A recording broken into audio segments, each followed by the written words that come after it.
दोस्तों, हर व्यक्ति के जीवन में कुछ न कुछ समस्याएं होती ही रहती है और उसका समाधान उनको खुद ही ढूंढना पड़ता है।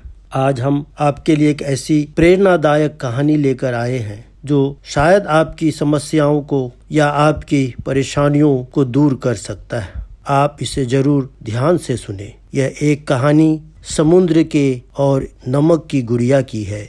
एक समय की बात है, एक नमक की गुड़िया समुद्र की गहराई नापना चाहती थी। वह नमक की गुड़िया महासागरों के विशाल विस्तार, उसकी गहराई और रहस्यमय दुनिया को देखना चाहती थी, जिसके बारे में उसने अब तक सिर्फ दूसरों से सुना था। अपनी इसी उत्सुकता के साथ एक दिन नमक की गुड़िया समुद्र की गहराई में उतर गई और खुद को लहरों के हवाले कर दिया। जैसे जैसे नमक की गुड़िया गहराई में जा रही थी, उसे अलग ही अनुभव हो रहा था। हर कदम पर वह हल्का महसूस कर रही थी। वह धीरे धीरे पूरी तरह पानी में घुलकर समुद्र ही बन गई।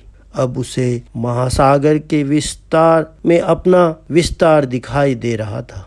उसे लगने लगा कि वह इस सागर का अभिन्न हिस्सा बन चुकी है। उसकी गहराई को जानने के क्रम में उसे सागर का वेग, उसकी उत्ताल तरंगे और उसके पानी के साथ उठते थपेड़ों में जीवन का जुड़ाव समझ आने लगा। ज्ञान की अपनी उत्सुकता के क्रम में उसका अपना स्व, उसका अपना अहंकार, उसका अपना मैंपन घुल गया। वह उस सागर से जुड़े जीवन के तमाम अस्तित्व के साथ खुद को भी जुड़ा महसूस करने लगी। कहने का तात्पर्य इतना ही है कि जब हमें किसी विषय या वस्तु के बारे में जानना है तो उसकी गहराई में उतरना होगा, उसके साथ खुद को समर्पित करना होगा। जब हम इस अनंत ब्रह्म जगत को समझने की कोशिश करते हैं, ब्रह्म साधना द्वारा, ध्यान द्वारा, योग द्वारा, तो खुद को उसी अनंत के विस्तार में अपने को समर्पित करते हैं। और जब हम पूर्ण रूप से उसमें समर्पित हो जाते हैं तो खुद को भी उसी का हिस्सा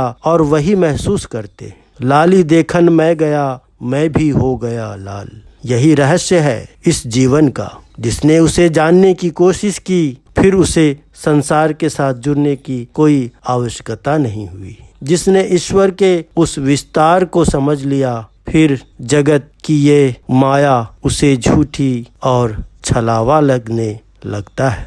यही है ईश्वर के पाने का एक रहस्य। अगर हम ब्रह्म साधना से, योग से ईश्वर को पाना चाहें तो पूर्ण समर्पण के साथ उनकी भक्ति करनी होगी। उन ईश्वर के भाव में खुद के अस्तित्व को मिलाना होगा, अपने मैंपन को उसमें समर्पित करना होगा। तभी हम उनके भावों को, इस रहस्यमयी संसार को समझ सकते हैं। इसीलिए ईश्वर से जुड़ना एक और एक दो नहीं है, एक और एक एक ही है। वहाँ दो का भेद न रहकर सिर्फ एक ही रह जाता है।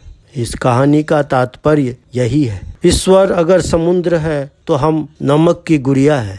समुद्र में इस नमक की गुड़िया को मिला देने का तात्पर्य ही है उसके रहस्यों को समझ लेना। धन्यवाद।